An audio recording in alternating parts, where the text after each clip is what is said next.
Welcome everybody to Sin City Living. My name is Jason and I'll be bringing you today's episode. As always, please hit those like and subscribe buttons. We have a ton of content for you guys coming out every single week, every single day generally. Occasionally miss a day like I did during the rodeo that is still ongoing right now.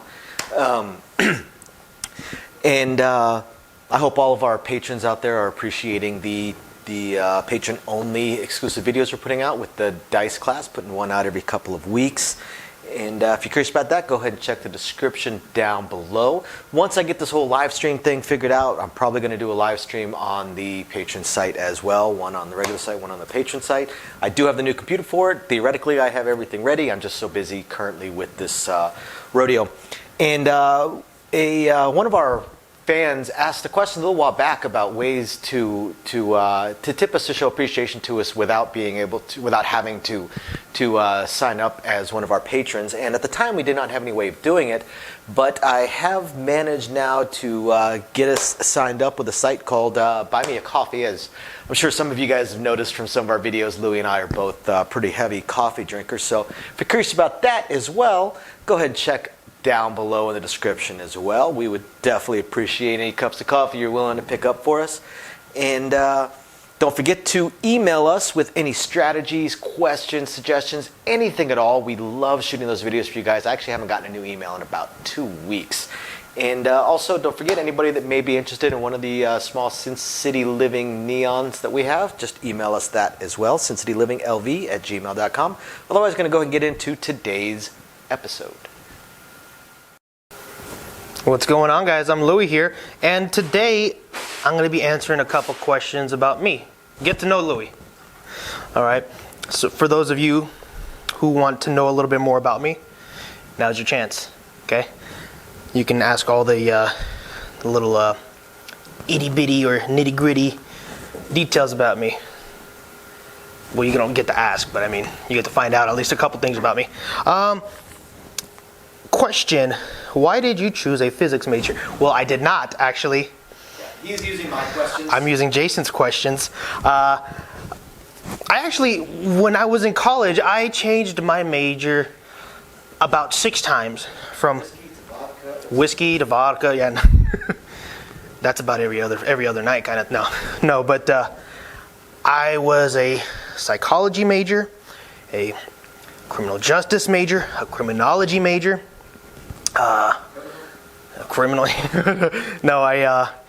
Business management, and I last left off on hospitality management. I plan on going back and finishing up a degree in hospitality management, specifying in the field of casinos. So let's see. Now, I didn't quite finish college. That's why I'm going back. I plan to, at least. I re-enrolled. What jobs did you have after college and prior to a crap stealer? Well, before college, actually, I've been working since I was about 16 or 17 years old. I've been working since I was in high school. My first job, my first real legit job where I had to fill out the tax information and whatnot was at a car wash. You know, everybody's done, you know, those little other side jobs where like somebody throws you a few bucks here and there to go move stuff, or you work, like, you know, little side gigs, under the table stuff. But my first actual job was at a car wash. I lived very far from this car wash. I would go after school. So after class would end, I would drive about 30 minutes and make minimum wage. And we would get tips out of it too, but the tips we'd make about 20 bucks a day, cash envelope. And then I would do the detailing, vacuum the insides, all that good stuff. Funny story, I was very fit and in shape while I was in high school. I competed in athletics and whatnot, and I had a big behind, a big ass, and I was detailing this car. I was waxing it, and this guy comes out, and pardon my language on this. He comes up and he's checking me out, and he points at the other end of the car. Hey, bubble ass, you missed a spot. And just so he can see me bend over. Oh, it was hilarious. And then I've worked call centers. Terrible job. just like the car wash, terrible. Call centers. I've worked in the kitchen of a couple. Actually, I worked in the kitchen of a Chipotle. I quit after the first day. I worked at a Marie Callender's. I worked the kitchen there. Ended up working high-end retail. Sold clothes and stuff like that. And forget the name of the mall. It's the big one by the freeway. Not the fashion show. For the fashion outlet or something like that. I forget the name of it, but I worked high-end retail for a little while. It was a great job. I got to dress up very nice. Got to wear some of the stuff that they had there. Then, what else did I do? I worked a warehouse job. I worked at a plumbing through this water softening company. So I worked for them for a while. And then I became a dealer. All the while I was going to college and school and whatnot. Why did craps dealing become your job? Well, funny enough, while I was working for the water company, I was going to college and paying out of pocket, and I wanted to progress further in pursuing my degree. So I wanted to go get my degree faster. So I was going part-time. I wanted to take one full-time semester. So I spoke to the manager there. I said, hey, I want to take a full semester full-time, but if I can, I would like to come back during the summer. They said, that's fine. You already know how to do everything. Summertime comes around, come back. We'll give you keys to a van, and you're good to go. Awesome. Sweet. Well, semester ends. The manager left. They went under new management. They brought their own people in, whatnot. So that job was out the window. I had no money, and I got into dealing. I went to dealer school. Went to dealer school. Learned blackjack. Then I learned a couple games through the casino. Then I went back to dealing school, learned some more games. That's how I got into dealing. How long a craps dealer? How long a dealer in general? I had my first audition back in 2018, passed the audition. I did not do all the paperwork and start working until early 2019. So I've been dealing coming up on about 3 years. Craps. I've been dealing craps for almost as long as I've been dealing in general. Just take away a few months. I am no longer considered a craps dealer. I am just a dealer. Craps is my main game, but I deal everything. Before it was just a craps dealer. Now I'm just a dealer, which, let's be honest, in my heart, I'm always gonna be a craps dealer, okay? Why did we become a craps YouTuber? Funny thing, Jason, Amy, and I, Jason and Amy were instructors, and I was the assistant instructor. And so we worked at this dealer school, and COVID hit, stuff happens. We were no longer instructors. We missed teaching. We missed just all that stuff.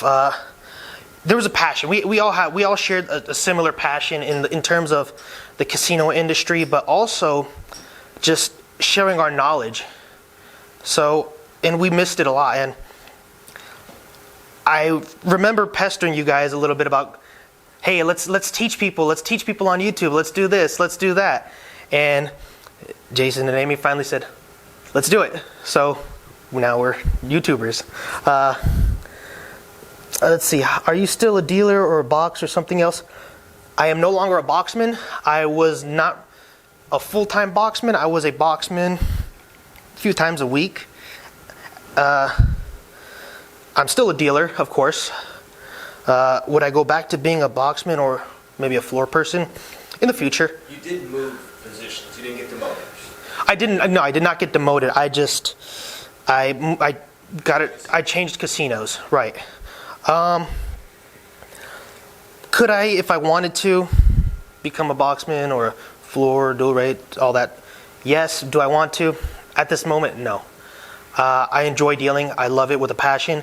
I don't want to leave that behind as of yet. I'm in a position right now, thank goodness, where I can still continue to deal, where I don't need to put myself in the position where I have to be on the floor or that I want to be on the floor. I know people that are burnt out. I know people that just like flooring. Some people just don't like dealing. Some people like being on that floor. There's nothing wrong. Some people need to be on the floor because X amount of days that they get. If you're extra bored, physical injuries, and some people, why not be a floor? You get paid more. You get paid more at some places. You get paid more as a floor. So, but as of right now, I have a passion for dealing, and I want to be one of the best dealers in Las Vegas. That is my goal. Even if I'm not one of the best, I love it. It's so much fun. I get to meet all kinds of people, and I get to showcase my skills. It's like art. I get to express myself on the game. Do you like dealing after all this time? Well, I do. I love it. It's easy. Like I said, I've worked all those jobs. I've worked more jobs that I just can't off the top of my head remember. I've worked all kinds of jobs, but dealing is the best one I've had so far. I get to meet people all over the world. I get to essentially play a game and just have fun. Now, granted, there's times where you have to be serious. You have to feel your crowd out, So, but it's not, for me, it's not work. For me, it's a career. Your phone went, You don't have my fingerprint. no, I don't. Thank God. It'd be strange if I did, huh? Yeah. Last question. What's the crazy? Oh no, that's not the last question. What's the most sevens you've seen rolled in a row? On the come out roll, you see it all the time. Even not on the come out roll, but you see sevens all the time. 7 is the most common number rolled on the dice. You have 6 out of 36 ways to roll a 7. Off the top of my head, I could not tell you. I'm pretty sure Jason couldn't either. There's been times where we've seen, I'm pretty sure we've seen 15 sevens rolled in a row or something like that. But it happens more often than you think. If you deal the game 8 hours a day, 5 days a week, for whatever, you know what I mean? You're going to see stuff all the time. And let's say you get a roll every 30, 40 seconds, even a roll every minute. You're going to just boom, boom, boom, boom. The most recent one I can recall is maybe a few weeks ago. I saw about 9 sevens rolled in a row on a come out. What's the craziest thing you've seen on a craps table? Like someone jumping on the table? It's a casino business. You see crazy things every day. What somebody might find crazy, it's just another day for us. It's the casino business. People are drinking, they're gambling, they're smoking. People come in strung out, right? They're coked up. They do all kinds of things. Maybe somebody's high on whatever it is. You see all kinds of things. Crazy people come in. You never know. But like I said, it's the casino industry. You see crazy stuff all the time. There's so much that happens. It just goes right over our head. We could say something. Jason and I may have a casual conversation about something that happened, and if somebody overhears us, they're probably thinking like, geez, that's some crazy stuff, but it's just another day. 3 days later, we don't remember it. Right, 3 days later, we don't remember it. Right, exactly. If you have any more questions, and if you guys want to get to know me a little better, or there was something, I don't think I missed anything on the list, but yeah, just shoot us an email at, what is it? SinCityLV@gmail.com. SinCityLivingLV@gmail.com. I forgot our own email. Yeah, don't forget to leave a like, comment, hit that subscribe button, and I'll catch you guys on the next one. So, as I promised, I wanted to go over very briefly our upcoming attempts at a third test live stream. So what's happened so far? The first test live stream just flat didn't work. The problem that I had was an equipment problem. I had an equipment problem in that the equipment that I was using to translate the camera into streamable video to the computer required a better USB port than the computer I was using at the time.